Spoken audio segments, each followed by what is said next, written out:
নমস্কার শ্রোতা বন্ধুরা, ঋতুধারা মনোরমা সাধু ইউটিউব চ্যানেলে সকলকে স্বাগত জানাই। আজ একটি অসাধারণ বাস্তব জীবনের গল্প আপনাদের শোনাতে চলেছি। আজকের গল্পের নাম ইজি চেয়ার। লিখেছেন সুবিখ্যাত লেখিকা আশাপূর্ণা দেবী। রাজ্য সরকারের সাহসী পরিকল্পনায় পাহাড় কেটে গড়ে উঠছে নতুন শহর। জঙ্গলের বুক চিরে চিরে তৈরি হচ্ছে মানুষের এগিয়ে যাবার রাস্তা। চির রহস্যময় অন্ধকার অরণ্যানের রহস্য বিদীর্ণ করে দিচ্ছে বুলডোজারের হিংস্র দাঁত। দৈত্যের দেহ নিয়ে একটানা গর্জন করতে করতে ট্রাক্টরের দল ঘুরে মরছে নির্দিষ্ট সীমারেখায়।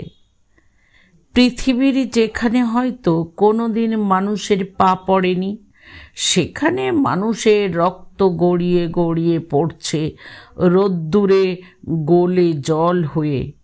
মানুষ না, মানুষের মতো দেখতে অন্য কোনো প্রাণী। ওরা ওই মানুষের মতো দেখতে প্রাণীগুলো যারা সভ্যতার আদি যুগ থেকে রোদ্দুরে রক্ত গলিয়ে গলিয়ে পাহাড় কেটেছে, মাটি খুঁড়েছে, পাথর জুড়ে জুড়ে কেল্লা বানিয়েছে, তারা আজও রয়েছে, কিন্তু তাদের ভূমিকাটা যেন নগণ্য হয়ে গেছে। কুৎসিত দর্শন বিশাল বিশাল এই যন্ত্রগুলোর পায়ের কাছে বড় বেশি ছোট দেখাচ্ছে। ওরা আর কোদালের ছন্দে গান গায় না। যন্ত্রের গর্জনে ওদের গান চাপা পড়ে গেছে। যন্ত্র ওদের গৌরব কেড়ে নিয়েছে আত্মতৃপ্তি। আত্মতৃপ্তি বেড়েছে দত্ত সাহেবের দলের, যারা নিজেদের বিধাতার চাইতে কম ভাবে না। সরকারি চিফ ইঞ্জিনিয়ার দত্ত সাহেব এই শহর পরিকল্পনার ভার নিয়েছেন। তিনি কাজে গাফিলতি নেই, নিয়মিত তদারকিতে আসেন, কড়া নজর দেন সব দিকে। এ সময়টা অধস্তন যারা থাকেন সবাই সন্ত্রস্ত। এরা সারাক্ষণ হাত কচলাবেন, প্রতি কথায় হে হে করবেন, উপদেশ শোনবার আগেই ইয়েস স্যার বলে ঘাড় কাত করবেন। আর দত্ত সাহেবের গাড়ির ধুলো মিলতে মিলতে যে আলোচনা শুরু করবেন, সেটা আর যাই হোক তার প্রতি প্রীতিসূচক নয়, প্রীতিতে উতলে উঠবার কথাও নয়। লোকটা যে ওদের যথেষ্ট অসুবিধে ঘটাচ্ছে। ওপরওয়ালার যদি কর্মশক্তি অফুরন্ত হয় আর নীতিজ্ঞান টনটনে থাকে, তাহলে নিম্নতনদের কম অসুবিধে। লোকটাকে ওরা ঠিক ভয়ও করে না, করে করুণা।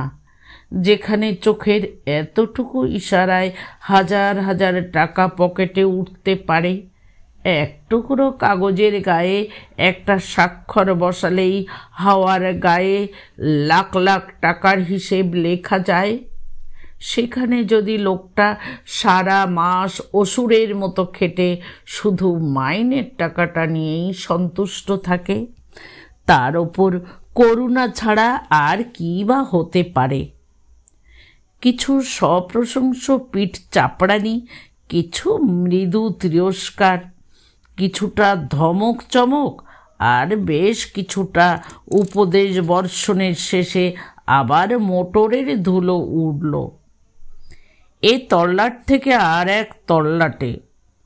লাখ লাখ গৃহহারা হয়ে এসেছে মাথা গোজবার ঠাঁই খুঁজতে। তাদের পুনর্বসতির ব্যবস্থা করতেই না এত কাণ্ড কারখানা, তা আশ্রয়ের আশ্বাস তারা পাচ্ছে। জুতোর দোকানে সেলফে সাজানো শূন্য জুতোর বাক্সগুলোর মতো এক মাপের আর এক ধাঁচের অজস্র বাড়ি তৈরি হচ্ছে তাদের জন্যে। ঘেঁষাঘেঁষি, ঠেসাঠেসি, ভেতর বার দুয়ের ছক অভিন্ন। একটা বাড়িতে বাস করলেই সব বাড়িগুলোয় বাস করার আস্বাদ পাওয়া যাবে। এই বেশ, এই চমৎকার।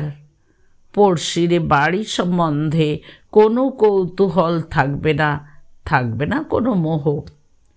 নিজের পরিকল্পনাকে বিকশিত করে তুলে পড়শির ঈর্ষার পাত্র হবারও ভয় নেই। গজ, ফুট, ইঞ্চি মেপে ভাগ। ফিরতে সন্ধে হলো। বালি ওড়া রাস্তায় মোটর উড়ে চলেছে। ধুধু রাস্তায় একটা জনপ্রাণীর চিহ্ন নেই। ড্রাইভারের হাতে চাকাটা যেন স্থির হয়ে রয়েছে। পিছনের সিটে দত্ত সাহেব শিথিল ভঙ্গিতে বসে। এ কি সেই দত্ত সাহেব, নিজেকে যিনি বিধাতার সমকক্ষ মনে করেন? এই যেন আলাদা আর কেউ। অধস্তনেরা দেখলে দত্ত সাহেব বলে চিনতে পারবে কিনা সন্দেহ। আমি চলেছি দত্ত সাহেবের সঙ্গে। চেষ্টা করছি চিনে ফেলতে, কি জানি কতটুকু চিনব।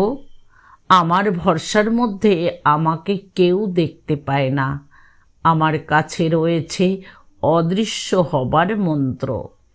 এই মন্ত্রের বলে আমার গতি অনাহত। কাজেই দত্ত সাহেবের সঙ্গে দত্ত সাহেবের অন্তঃপুরে ঢুকে যেতে বাধল না আমার। কিন্তু অন্তঃপুর বলতে কি সত্যি কিছু আছে দত্ত সাহেবের, যেখানটা হতে পারত মিসেস দত্তর রাজত্ব?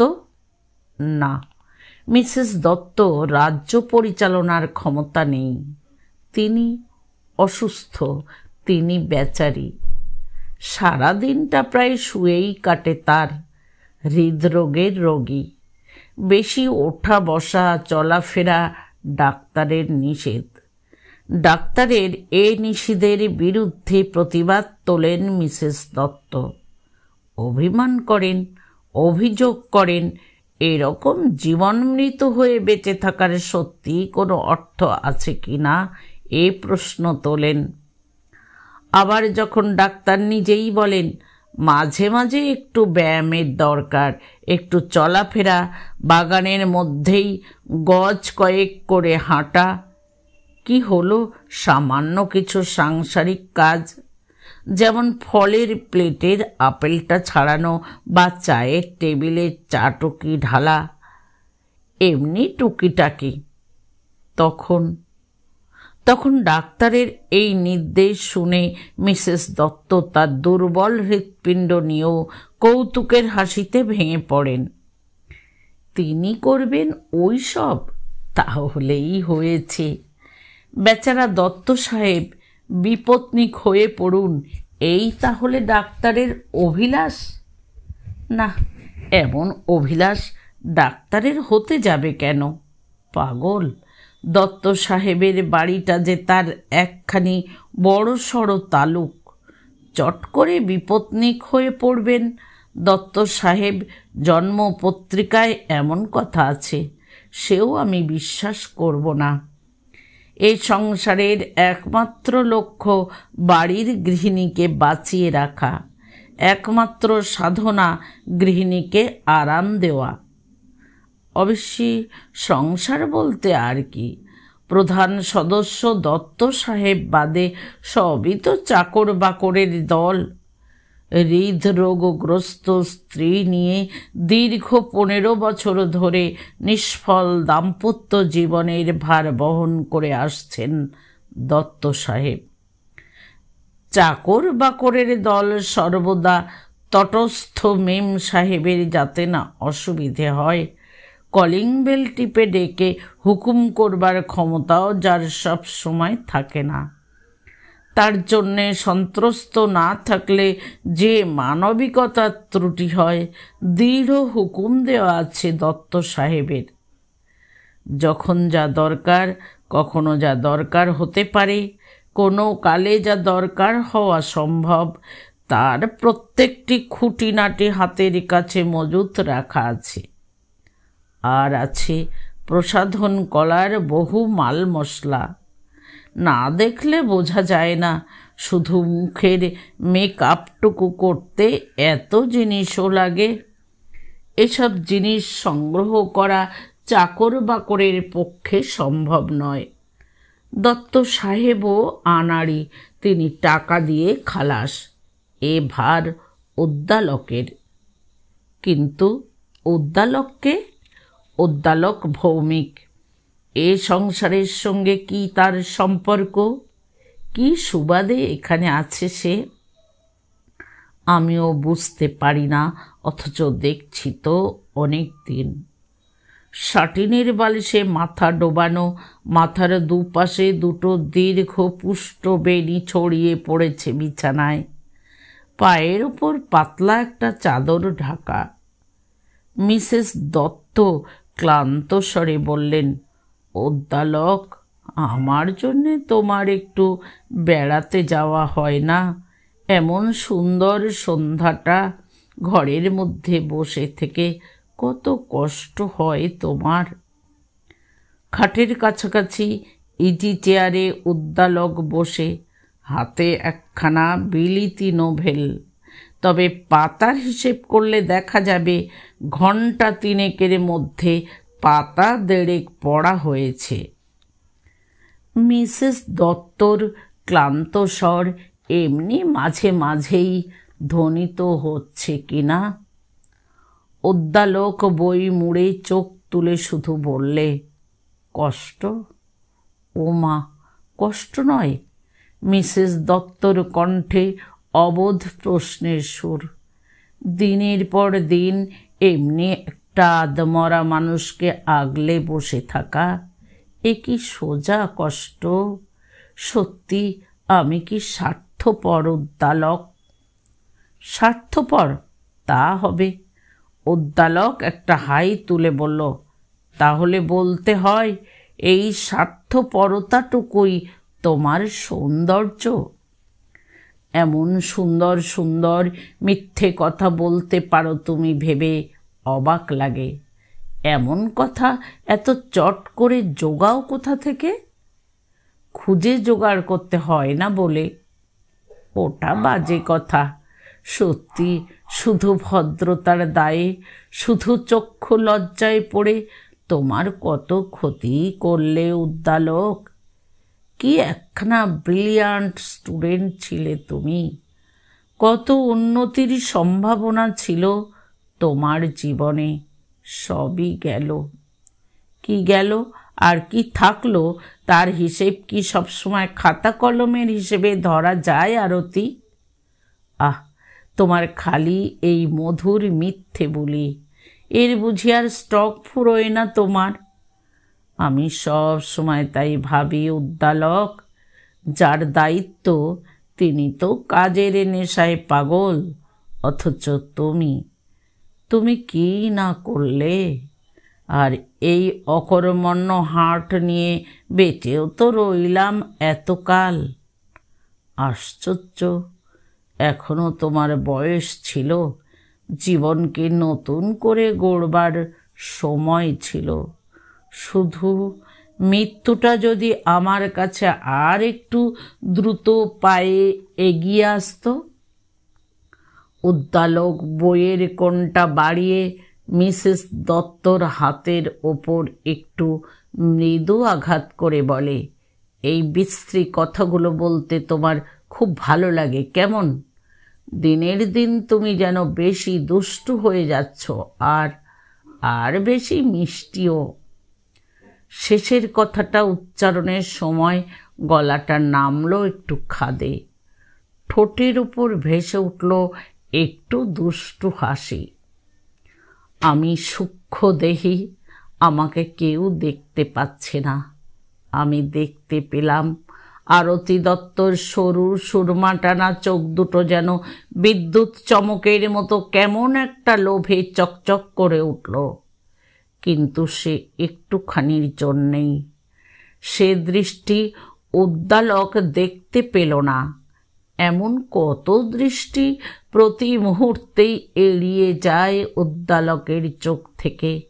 না গেলে কি যে হতে পারত কে জানে। এড়িয়ে যায়। হয়তো উদ্দালক অনবরত মধুর প্রলেপ দিয়ে নিজের দুটো ঘোলা চোখের পাতা আটকে বন্ধ করে ফেলেছে বলেই। দুজনে মিলে কবিত্বের জাল বুনে বুনে বাস্তবকে ঢাকা দিয়ে রেখেছে। সে জাল ছেড়বার সাহস দুজনের একজনেরও নেই। তাই হাতের যেখানটায় বইয়ে কোনটা একটু ছুঁয়েছিল উদ্দালক, সেইখানটায় হাত বুলোতে বুলোতে মিসেস দত্ত বলেন, ওহ, দিলে তো লাগিয়ে। দুষ্টু বিশেষণটি কার হওয়া উচিত মশাই? লেগে গেল। ব্যস্ত সমস্ত হয়ে চেয়ার ছেড়ে উঠে পড়ল উদ্দালক। আরতির আঘাত পাওয়া? হাতটা ধরে বললে, ইস, সত্যি লেগে গেল? ছি ছি, আমি একটা জানোয়ার। কে জানে অসতর্কে আরতি দত্তর একটা নিঃশ্বাস পড়ল কিনা, কে জানে মনে মনে একবার বলে উঠলেন কিনা। তা যদি হতে পারতে। হয়তো ওটা আমার কল্পনা মাত্র। মুখে তো আরতি দত্ত সেই চিহ্নিত জায়গাটায় উদ্দালকের অলক্ষ্যে একটু বেশি মাত্রায় আঙুলের ঘষা দিয়ে বললেন, অতটা তা বলে নয়, অত কিছু লাগেনি, শুধু। আরে ইস, লাল হয়ে গেল যে, কি ননির শরীরই হয়েছে বাবা। উদ্দালক সেই লাল হয়ে যাওয়া জায়গাটা ঘুরিয়ে ফিরিয়ে আর টিপে দেখে দেখে আরো লাল করে তুলে বললে, সত্যি ননির। মিসেস দত্ত জানেন এইটুকুই, এর বেশি আর কিছু নয়। এ সীমানা ছাড়িয়ে বেড়ায় ওদিকে পদার্পণ করবে এমন ছেলে উদ্দালক নয়। তাই হাতটা ওর হাত থেকে ছাড়িয়ে নিলেন না।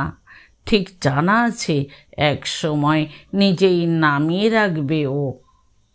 সত্যি তাই। অস্বস্তিতে আর আশঙ্কায় বুক কাঁপছিল আমার। কিন্তু উদ্দালক ঠিক এক সময় হাতটা নামিয়ে রাখল। তারপর বলল, তোমাকে দেখলে মনে হয় যেন এক বোঝা ফুল। ঠিক সদ্য তোলা সকালের ফুল নয়, একটু রোদ লাগা, একটু আমলে যাওয়া। থাক থাক, হয়েছে। আমার ডেসক্রিপশন থামাও দেখি। এত জানো। ফুলই যদি হই তাহলে বোধহয় ঘেটু ফুল। আমি তো তোমাকে ভাবতে গেলেই রজনীগন্ধা ছাড়া আর কিছু ভাবতে পারি নে আরতি। হলো আবার মিথ্যা ভাষণ শুরু। আচ্ছা উদ্দালক, তুমি তো আগে আমাকে দিদি বলতে, দিদি ডাকটা ছাড়লে কেন? উদ্দালকের দৃষ্টিতেও চকিতের জন্য একবার সেই আলো ঝলসে উঠল নাকি? কে জানে। আমি যাই দেখি না কেন, আরতি দত্ত দেখলে দুই চোখে কাব্যময় ছায়া ঘনিয়ে উদ্দালক কম্পিত কণ্ঠে বলে উঠল, দিদি, তোমায় যে কোনো দিন দিদি বলেছি এ আর এখন বিশ্বাসই হয় না আরতি। ভাবতে গেলে ভাবা যায় না, ভাবতে লজ্জা করে। বেশ। কৌতুকের হালকা হাসি হেসে উঠলেন মিসেস দত্ত। বললেন, বেশ, তাই ভালো। বয়সে 3 বছরের বড় ভদ্র মহিলাটিকে নাম ধরে ধরেই ডাকো, কিন্তু তোমাদের দত্ত সাহেবের আজ এখনো দেখা নেই যে। দত্তদা? মৃদু হাসি হাসল উদ্দালক। তার বোধ হয় আজকে নতুন কোনো এরিয়ার কাজ শুরু হয়েছে। দেখতে হচ্ছে চুন, সুরকি, সিমেন্ট, কংক্রিট। ফুলের চাইতে যা অনেক মূল্যবান, অনেক স্থায়ী। কিন্তু আমি জানি এ সমালোচনায় সায় দেবেন না আরতি দত্ত। এ ব্যঙ্গকে ডাউন করে দিয়ে প্রতি প্রাণা নারীর উৎকণ্ঠা চোখে ফুটিয়ে তুলে বললেন, তুমি ঠাট্টা করো উদ্দালক, কিন্তু সত্যি ওর কি কষ্ট বলো তো, কি অসম্ভব পরিশ্রমী না করতে হয় ওকে। আহা বেচারা, কিন্তু বাইরে গাড়ির শব্দ হলো মনে হলো না? কই না তো। একবারটি উঠে দেখো না উদ্দালক লক্ষ্মীটি, আমার মনে হলো এসেছে ও, দেখবে না? অনুরোধ নয়, আকুল মিনতি। অগত্যাই উঠতে হয় উদ্দালককে। না উঠবে কোন যুক্তিতে? একটা শিশুর মতো দুর্বল অসহায় প্রাণীকে শুধু সাহচর্য দেবার জন্যে যে লোক নিজের জীবনটাকে বিকিয়ে দিয়ে বসে আছে, এইটুকু অকারণ ফরমাস তো খাটতেই হবে তাকে। এ ঘর থেকে গেট দেখা যায় না, দালানে বেরিয়ে ছোট্ট গোল বারান্দায় ঝুঁকে দেখতে হয়। পাহাড়ের গায়ে প্যালেসের মতো বাড়ি, দত্ত সাহেবের পদমর্যাদার অনুরূপ। উদ্দালক চলে যেতেই বালিশের তলা থেকে ছোট্ট একটা আরশি বার করলেন মিসেস দত্ত। তার সঙ্গে কোথা থেকে যেন বেরিয়ে পড়ল ছোট্ট কৌটো। প্রসাধনের বহুবিধ মাল মশলার একটি। লিপস্টিক নয়, সুরমা নয়, গালের রুজ নয়, খানিকটা হালকা শিশে রঙের ভূষো অভ্যস্ত ক্ষিপ্র হাতে আঙুলের আগায় একটু তুলে নিলেন, ঠোঁটের উপর বুলিয়ে নিলেন একটা আঙুল, আর একটা আঙুলের মৃদু ঘর্ষণে মুহূর্তে চোখের কোলে কালি পড়ে গেল। ঠোঁটের হাসিটা দেখালো পাণ্ডুর। ক্লান্তভাবে বালিশে মাথাটা ফেললেন মিসেস দত্ত। উদ্দালক ঘরে ঢুকেই চমকে উঠল, উদ্বিগ্ন স্বরে বলল, কি হলো, আবার বেশি শরীর খারাপ লাগছে? পাণ্ডুর ঠোঁটে হাসলেন আরতি দত্ত, না বেশি কিছু নয়, তবে জল খাবে? খাবে না? ওষুধটা? তাও না। আঙুর মুখে দেবে একটা? কি চকোলেট একটা? একটু পরে। ভারী ক্ষীণ শোনালো কণ্ঠস্বরটা। এই তো এতক্ষণ তবু একটু ভালোভাবে কথা টথা কইছিলে, হঠাৎ কি হলো বলো তো? নতুন কিছু না, যা হয়। আশ্চর্য উদ্দালক, এক সময় মনে হয় এই রকম করেই বুঝি হার্ট ফেল করে লোকে, কিন্তু ফেল তো করি না কই, শুধু যখন যন্ত্রণাটা বেশি হয়। চোখটা বুঝলেন আরতি দত্ত। বালিশের দুপাশে পুষ্ট দুটি বেনি ছড়িয়ে পড়ল শিথিল হয়ে, বেনির আগায় জরির ফুল। খাটের ধারে দাঁড়িয়ে আস্তে আস্তে চুলে হাত বুলোতে লাগলো উদ্দালক। যন্ত্রণাটা যেখানে বেশি সেখানে হাত বুলিয়ে দেবে এমন অসংযম প্রকাশ করে বসবার ছেলে উদ্দালক নয়। আর আর আরতি দত্ত উদ্দালকের হাতটা টেনে নিয়ে যন্ত্রণার উপরটায় চেপে ধরবেন, এমন খেলমি করা তার পক্ষেই কি সম্ভব? তিনি যে একটি মহিলা, মার্জিত রুচি, শিক্ষিত সভ্য মহিলা, এ কথা প্রতি মুহূর্তে যে স্মরণ রাখতে হয় তাকে। যন্ত্রণা সহ্য করতে হলেও ভোলবার উপায় নেই। তাই যন্ত্রণার জায়গাটা দ্রুত নিঃশ্বাসে ঘন ঘন ফুলে উঠতে থাকে, সিল্কের শাড়িটা কাঁপতে থাকে তার তালে তালে। চোখ বুজে শুয়ে শুয়ে একটা দুরন্ত ঝড়ের অপেক্ষায় নিমেষ গুনতে থাকেন মিসেস আরতি দত্ত। কিন্তু না, ঝড় ওঠে না, আজ উঠল না, কোনো দিনই ওঠেনি। উদ্দালকও ভদ্র, সভ্য, কাব্যিক। কম্পিত আঙুলের ডগায় প্রবহমান তীব্র বিদ্যুৎ প্রবাহকে প্রাণপণে সংহত করে চুলেই হাত বুলিয়ে চলে সে।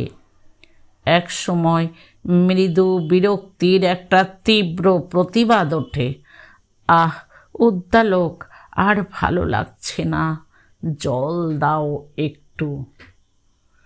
নদীর কিনার ঘেঁষে বাসা বেঁধেছে দুজনে, তাই প্রাণপণে বালির বাঁধ দিয়ে দিয়ে ভাঙনটাকে আটকে রাখে। ভাঙনে ধসে পড়লে কি হতে পারে এ ভাববার সাহসটুকুও নেই। তার চাইতে এই ভালো, এই স্বপ্নপুরীর মতো নীল আলো জ্বালা ঘর, এই সাটিনের কুশনে মাথা ডুবিয়ে পড়ে থাকা, এই দরকারি অদরকারি হরেক জিনিসে বোঝাই টেবিল, এই মাথার কাছে থরে থরে সাজানো আঙুর, আপেল, বেদানা, কমলা, এই খাটের কাছ ঘেঁষে পাতা ইজি চেয়ার। এছাড়া আর কিছু ভাববারও শক্তি নেই আরতি দত্তর। দত্ত সাহেব ঘরে ঢুকলেন স্নানের শেষে, বাড়ির ঢিলে ঢালা পোশাক পরে। কর্মক্লান্ত শরীর নিয়ে বাইরের ধুলো মাখা পোশাকে স্ত্রী সম্ভাষণে আসবেন দত্ত সাহেব এমন গাইয়া নয়। ইজি চেয়ারটাতেই এসে বসলেন, কারণ আপাতত উদ্দালক ওদিকে সোট্টায় আসেন। ছেলে মানুষের মতো পা দোলাচ্ছে। দত্ত সাহেবের সামনে ভারী নাবালক দেখায় ওকে। ভারী শরীরটাকে চেয়ারের মধ্যে খাপ খাইয়ে বসিয়ে দত্ত সাহেব প্রসন্ন সুরে বললেন, তারপর খবর কি উদ্দালক? সারা দিনের রিপোর্ট কি তোমার? উদ্দালক দ্রুত ভঙ্গিতে বলল, সারাদিন তো ছিল একরকম, সন্ধ্যের দিকে একটু বেড়েছিল। তাই নাকি? বেশি বাড়েনি তো, ওষুধটা দিয়েছিলে। ওষুধটা আর দিলাম না, মানে ও আপত্তি করলো, একটু পরেই সামলে নিয়েছে। আরতিকে দিদি বলা যখন ছেড়েছে উদ্দালক, দত্ত সাহেবের সামনেই ছেড়েছে। বলেছে, এই আবদের খুকিটিকে দিদি বলার কোনো মানে হয় দত্তদা? আমি আর দিদি বলছি নে, স্রেফ আরতি। সামনে একরকম আর আড়ালে একরকম সম্বোধন বজায় রাখবে এমন খেলমি করা চলে না। নিজের কাছে তো বটেই, আরতির কাছেও যে প্রকাশ হয়ে পড়তে হবে তাতে। দত্ত সাহেব স্ত্রীর দিক থেকে চোখ সরিয়ে নিয়ে উদ্দালককেই বলেন, তোমার চেহারাটাও তো কেমন ভালো দেখাচ্ছে না উদ্দালক? আজকাল একটু রোগাও হয়ে গেছো তুমি। আমি কই? উদ্দালক একটা বাহুর মাসলের ওপর আর একটা হাত থাবড়ে মৃদু হাসল। আরতি, তুমি নিশ্চয়ই উদ্দালকের খাওয়া টাওয়া একটু দেখছো না? আরতি দত্ত চোখের কোলে কালি মারা ক্লান্ত দৃষ্টি তুলে ক্ষোভের হাসির হেসে বলেন, আমি তো তোমাদের সংসারের সবই দেখি। আহা, আমার কিছু দেখবার আছেই বাকি? লোহার শরীর, কিন্তু ও হলো কবি মানুষ, কোনো দিন বা খেতেই ভুলে গেল, ওকে একটু দেখা দরকার। এই কথাটা বলা মানেই আমাকে কষ্ট দেওয়া। অক্ষমের মানসিক অবস্থা বোঝবার ক্ষমতা যদি তোমার থাকতো। এই দেখো মুশকিল, একটু ঠাট্টা করবারও উপায় নেই। দেখো উদ্দালক, দেখো, তোমাদের কবিদের কাণ্ডই আলাদা। দুজনের একজনও কখনো এক লাইন কবিতা লেখেনি, তবু দত্ত সাহেব দুজনকেই কবি আখ্যা দিয়ে রেখেছেন। ওরা দুজনেই প্রায় এক বয়সী, ওরা নেহাত নাবালক। দত্ত সাহেব ওদের দিকে বাৎসল্য রসে ভেজা কৌতুক দৃষ্টিতে তাকিয়ে দেখেন, নাকি তার নিচে রয়েছে এক ছিটে করুণা। উনি বিশ্বাস করেন উদ্দালককে, বিশ্বাস রাখেন স্ত্রীর শালীনতা জ্ঞানের ওপর। এ সময়টায় শুধু রেফ্রিজারেটরে ঠান্ডা করা 1 গ্লাস জল ছাড়া আর কিছু খান না দত্ত সাহেব। চাকর জলটা নিয়ে এলো। সুদৃশ্য ট্রের ওপর বসানো দামি দামি 3টি কাচের গ্লাসে শুধু জল। দত্ত সাহেবের 1 গ্লাস, আর দুজনের যদি তেষ্টা পেয়ে থাকে তো তারাও খাক। জল খাবে উদ্দালক? না, খেলে পারতে। মাঝে মাঝে ঠান্ডা জল খাওয়া ভালো। আরতি, তোমায় দিক? আমাকে? আচ্ছা, রাখো একঠো। এরপর গল্প চলল ঘণ্টাখানেক, প্রধানত দত্ত সাহেব আর উদ্দালকের মধ্যে। আস্তে আস্তে মুখ খুলে যাচ্ছে উদ্দালকের। খুব গল্প শুরু করে দিয়েছে। হয়তো ওর ছাত্র জীবনের কোনো কৌতুককর কাহিনী, হয়তো নিজের কোনো বীরত্ব কাহিনী, হয়তো বা কোনো শ্রদ্ধেয় অধ্যাপকের চরিত্র মাহাত্ম্য। ওর স্বপ্নাচ্ছন্ন আর অপ্রতিভ ভাবটা কেটে যায়, ছেলে মানুষের মতো উজ্জ্বল দেখায়। দত্ত সাহেবের প্রতি এমন একটা সশ্রদ্ধ প্রীতির ভাব দেখা যায়, মনে হয় ছোট ভাই বুঝি। ঘরে হাসির আওয়াজ ওঠে। দত্ত সাহেবের ভারী গলার প্রাণখোলা হাসিটাই বেশি, অথচ মিসেস দত্ত দুজনের দিকে তাকিয়ে থাকেন কেমন একটা ঈর্ষার দৃষ্টিতে। বাইরে চাকর বাকরগুলো স্তম্ভিত বিস্ময়ে হা হয়ে থাকে। মনিবকে দেবতা ভেবে ভক্তি করবে না ক্লিব ভেবে ঘৃণা করবে বুঝে উঠতে পারে না। এরপর খাবার ঘণ্টা। দত্ত সাহেব স্ত্রীর বিছানার ধারে দাঁড়িয়ে সস্নেহ মমতায় প্রশ্ন করলেন, কি খাবে রাত্রে? জানি না, খাবার কথা আর শুনতে চাই না। আচ্ছা, শুনতে হবে না, দেখবে চলো। যাব আর কোথায়? এইখানেই 1 কাপ দুধ দিয়ে যাক শুধু। এ বাসনা প্রায় রোজই ব্যক্ত করে মিসেস দত্ত, আর রোজই দত্ত সাহেব অনুরোধ করেন, সামান্য কিছু খাবে না? একেবারে উঠতে পারবে না? মমতায় আরও স্নিগ্ধ হয়ে আসে দত্ত সাহেবের কণ্ঠ। স্ত্রীর কোমল পেলব হাতখানির ওপর মৃদুভাবে একটু হাত বুলিয়ে বলেন, টেবিলে একটু বসলে বোধ হয় ভালো লাগতো। কি কি করেছে আজকে? আমায় জিজ্ঞেস করছো? ক্ষোভের হাসি হাসলেন, অপ্রতিভ হাসি বললেন, মানে এমনি বলছি।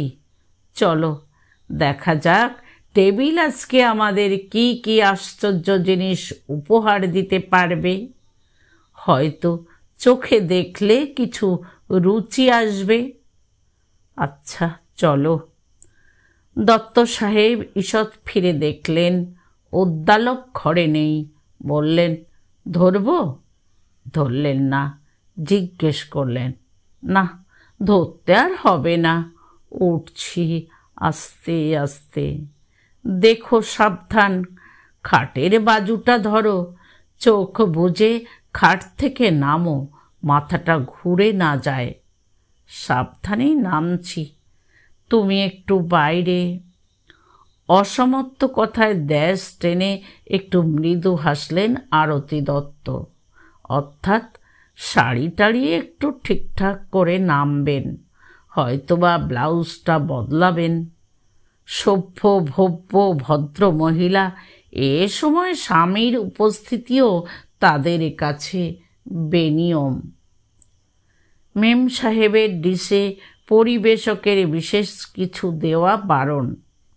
উনি প্রায় খালি পাত্রের সামনেই এসে বসেন, ইচ্ছে বুঝে শরীর বুঝে বাঁ হাতে তুলে তুলে নেন। শেষ পর্যন্ত অবশ্য খুব যে কম নেন তাও নয়। দত্ত সাহেব আর উদ্দালকের দুজনের অনুরোধের চাপে পড়ে হয়তো ওদের চাইতে বেশি নেওয়া হয়ে যায়। ওরা কেবলই বলেন, তোমাকে তো বলতে সাহস হয় না, কিন্তু এটা যদি খেয়ে দেখতে, রেঁধেছে বেশ। এইভাবে নেহাত অনুরোধে পড়ে যা হয়, কিছু খেয়ে উঠে পড়েন মিসেস দত্ত। উঠে বলতে থাকেন, খাওয়াটা বেশি হয়ে গেল, না জানি রাত্রে কি অবস্থা হয়। ডাক্তারের নির্দেশে খানিকক্ষণ বাইরের খোলা হাওয়ায় বসতে হয়। তিনজনেই বসেন বারান্দায় পাতা চেয়ারে। রাত্রি গভীর হয়ে এসেছে, দেহ মন্থর। এ সময় আর হাসি গল্প চলে না। দত্ত সাহেব বলেন, কই হে উদ্দালক, তোমার বাঁশিটা বার করো। এখন আর? আচ্ছা, আনছি। বাঁশি নিয়ে আসে উদ্দালক। ভালোই বাজায়। এ সুর বেশি রাত্রিতে কেমন যেন একটা মাদকতা বহন করে আনে।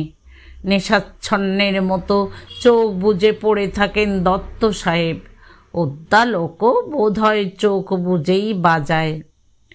কখন যে একসময় মিসেস দত্ত উঠে যান, কারোই চোখে পড়ে না। বলতে গেলে কোনো দিনই চোখে পড়ে না। এ সময় চোখে পড়াবার চেষ্টাও বৃথা। চেয়ারের পিঠে মাথা রেখে ফেন্ট হয়ে পড়ে থেকেও দেখেছেন মিসেস দত্ত। দুজনের একজনও তাকায় না। এক সময় ঘাড়ের ব্যথায় চেতনা ফিরিয়ে আনতে হয়। চাঁদের আলো এসে পড়েছে দুজনেরই মুখে।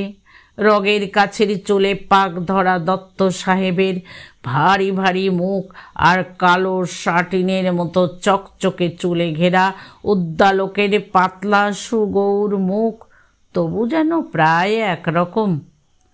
যেন ওরা সমগোত্র, ওরা সুদূরের। ওদের একজনেরও নাগাল পাওয়া যায় না। ওরাই যেন পরস্পরের আশ্রয়। কি সুন্দর, কি পবিত্র মুখ উদ্দালকের। আমি তাকিয়ে তাকিয়ে ভাবছি, ও কি করল? ও কেন ওর দেশ, ঘর, আত্মীয় স্বজন সব ত্যাগ করে এখানে পড়ে আছে? ও তো এদের কেউ নয়। ও ছাত্র জীবনে কলেজের একটি উজ্জ্বল জ্যোতিষ্ক ছিল। ওর কত ভবিষ্যৎ, কত সম্ভাবনা। বিলেত যাওয়ার পাসপোর্ট পর্যন্ত তৈরি ছিল ওর। কিন্তু কি হলো? কে ওর জীবনের শনি? আরতি? দত্ত সাহেব? না, ওর ভাগ্যের অধিপতি গ্রহই স্বয়ং শনি। বিলেত যাবার আগে কি যেন একটু দরকারে পড়ে দাদার বন্ধু এই দত্ত সাহেবের কাছে এসেছিল উদ্দালক। দরকারটা এখন আর ভেবেও মনে করা যায় না। শুধু মনে পড়ে 2-3 দিনের মধ্যে এ শহরের সমস্ত দ্রষ্টব্যগুলি দেখতে গিয়ে লু লেগে সৃষ্টি ছাড়া রকমের একটা জ্বরে পড়ে গিয়েছিল। সেই রোগশয্যায় মিসেস দত্ত রূপান্তরিত হলেন আরতি দিতে। তারপর বোম্বে গিয়ে ঠিক যেদিন জাহাজ ছাড়বে তার আগের দিন খবর পেল মা মারা গেছেন। বাপ ছিলেন না, মা গেলেন। কোথাকার জল কোথায় গিয়ে দাঁড়ালো। পরবর্তী জাহাজখানাতেও যাওয়া হয়ে উঠল না, তার পরেরটাতেও না। তারপর থেকে আজ অবধি কত জাহাজ এলো গেল, উদ্দালকের জীবনের জাহাজ আর সমুদ্রে ভাসল না, আটকে রইল বালির চড়ায়। জগতের অনেক যুক্তিহীন ঘটনার মধ্যে এটা আর একটা।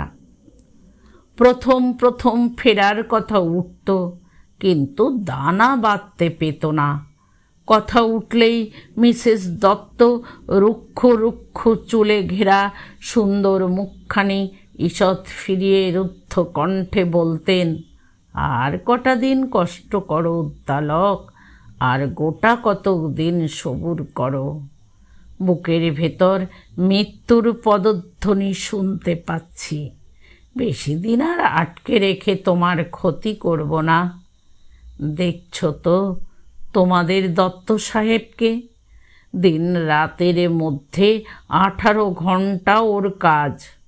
হয়তো কোনো দিন বেচারি আমাকে নিঃসঙ্গ ঘরে নিঃশব্দে মৃত্যুবরণ করতে হবে, কেউ জানতেও পারবে না। সেই সম্ভাবনার কথা ভেবে নিজের ওপরেই আমার করুণা হয় উদ্দালক। দত্ত সাহেব তখনও দত্তদা হয়নি, তখনও রগের চুল পাক ধরেনি। তিনি ওর যাওয়ার প্রস্তাব শুনলেই তার দৃঢ় বলিষ্ঠ মুখে হতাশার ছবি ফুটিয়ে আবেগ গম্ভীর কণ্ঠে বলতেন, তুমি চলে গেলে তোমার আরতিদিকে আর বাঁচানো যাবে না ভাই। আমার এই স্বার্থপর অনুরোধ তোমার অনেক ক্ষতি করছে জানি, কিন্তু ও মরে যাবে এ কথা যে ভাবা যায় না। তুমি জানো না ও মরতে চায় না, বাঁচবার কি দুরন্ত ইচ্ছা ওর।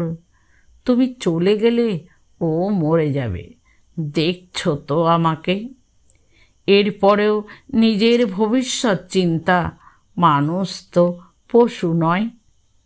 ধীরে ধীরে এ পরিবারেরই একজন হয়ে গেছে উদ্দালক। যাবার কথা উঠতে পারে এ কথা আর কেউ স্বপ্নেও ভাবে না। তা বেঁচে আছেন আরতি দত্ত আরও অনেক বছর, নন্দলালের মতো এক অদ্ভুত বাঁচা। বিছানায় তার বাঁচার আশ্রয়। বিছানা ছেড়ে উঠলেই স্বপ্ন ভেঙে যাবে, ফুরিয়ে যাবে জানেন জীবনের সমস্ত সমারোহ, থেমে যাবে সমস্ত গান। তাই ডাক্তার যদি বলেন, এবার উঠে পড়ুন না, দত্ত সাহেবকে একটু দেখুন, বয়স তো ওরও হয়েছে, অথচ কি অমানসিক পরিশ্রমী করে চলেছেন। খাওয়া দাওয়ার যত্ন দরকার। শুনে দুর্বল হৃদয় নিয়েও কৌতুকের হাসিতে ভেঙে পড়েন আরতি দত্ত। বলেন, খাওয়ার যত্ন করতে গিয়ে শেষে ভদ্রলোককে বিপত্নিক করে বসব, এই আপনি চান বুঝি? বাঁশি থামল। দত্ত সাহেব কোমল স্বরে বললেন, রাত হয়েছে উদ্দালক। ও তাই তো। অপ্রতিভের হাসি হাসে উদ্দালক। আপনিও যান, সেই তো ভোর 6টা থেকে জোয়াল কাঁধে। দত্ত সাহেব উঠে পড়েন। নিজের ঘরে যেতে যেতে স্ত্রীর ঘরের দরজায় দাঁড়িয়ে পড়ে বলেন, আরতি, কিছু লাগবে? মণিয়ার মাকে ডেকে দেব? লাগবে না কিছু? আচ্ছা, ঘুমো, শুভরাত্রি। অদ্ভুত একটা দরদ ভরা দৃষ্টিতে অপসৃয়মান লোকটার দিকে তাকিয়ে থাকে উদ্দালক। তাকিয়ে থাকে তার ভেজানো কপাটটার দিকে। তাকিয়ে থাকতে থাকতে একসময় উঠে পড়ে নিজের ঘরে চলে যায়। হয়তো আরতির কথা তখন মনেও পড়ে না তার। খাটের ধার ঘেঁষে পাতা বিশেষ আরামের ব্যবস্থা সম্বলিত সেই ইজি চেয়ারটায় পড়ে থাকেন মিসেস দত্ত। ঘন্টার পর ঘন্টা। বিছানায় উঠে শুতে ইচ্ছে হয় না। সারা দিন শুয়ে শুয়ে বিছানার আকর্ষণ লুপ্ত হয়ে গেছে। হতাশায় আর অভিমানে বুকের মধ্যে কেমন একটা জমাট ব্যথা অনুভব করেন। নিজেকে নিজে প্রশ্ন করেন, অসুখটা যদি ছলনা, এটা তবে কি? এই অব্যক্ত যন্ত্রণাটা। সারাদিন ওদের আরতির জন্যে চিন্তার অন্ত নেই, কিন্তু আশ্চর্য, রাত্রে ওরা এত নিশ্চিন্ত হয়ে ঘুমোয় কি করে? হার্টের অসুখের রোগী কি কখনো রাত্রে হার্ট ফেল করে না? অথচ ওদেরই বা দোষ কি? ডাক্তারের নিষেধ যে নিশ্চিন্ত নিরুদ্বিগ্ন ঘুমের দরকার আরতি দত্তর। কিন্তু কেন তিনি ঘুমোবেন? ঘুমিয়ে লাভ কি তার? ঘুম না হলে তবু তো আগামীকাল ডাক্তারের কাছে কমপ্লেন করবার জোরালো একটা বিষয় থাকে হাতে। মুখের চেহারায় সত্যি ক্লান্তির ছাপ পড়ে তাতে, তবু তাতে যদি বিশ্বাস করে ওরা। হার্টের অসুখের গল্প যে কেউই বিশ্বাস করে না। ডাক্তার নয়, স্বামী নয়, এমনকি উদ্দালকও নয়। এই নিষ্ঠুর সত্য আরতির চাইতে বেশি আর কে জানে? একঘেয়ে ভাবতে ভাবতে মাথা কুটে মরতে ইচ্ছে হয় মিসেস দত্তর। হঠাৎ কোনো অলৌকিক উপায়ে একবারের জন্য হার্ট ফেল করে দেখিয়ে দিতে ইচ্ছে করে। তোমাদের ধারণা কি নিদারুণ ভুল। কিন্তু কিছুই পারা যায় না, শুধু বসে বসে ভাবা যায়। দত্ত সাহেব অদ্যালোককে সহ্য করেন কেন? স্বাভাবিক সরলতায়, না নিষ্ঠুর অবহেলায়। ভাবা যায় অদ্যালোকই বা এখানে রয়ে গেল কেন? কার ওপর মমতায়? আরতির? না, দত্ত সাহেবের। সন্দেহের এই তীক্ষ্ণ কাঁটা দুটো কিছুতেই উপড়ে ফেলা যায় না। এই যন্ত্রণার কোনো দর্শক থাকে না আমি বাদে। কিন্তু আমি কি করব? আমার উপায় কি? তুমি যদি তোমার জীবনে ইজি চেয়ারকেই বেছে নাও আরতি, তুমি যদি না বোঝো পুরুষের চোখে ইজি চেয়ারের মূল্য কি, তাহলে আমার কি করবার আছে? গল্প লেখকদেরও যে বিধাতা পুরুষের মতোই হাত পা বাঁধা।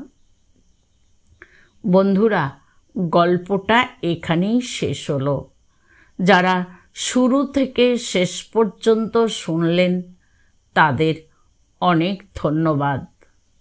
এরপর আবার দেখা হচ্ছে আগামীকাল ঠিক বিকেল 5টায় ঋতধারা মনোরমা সাধু ইউটিউব চ্যানেলে। ধন্যবাদ।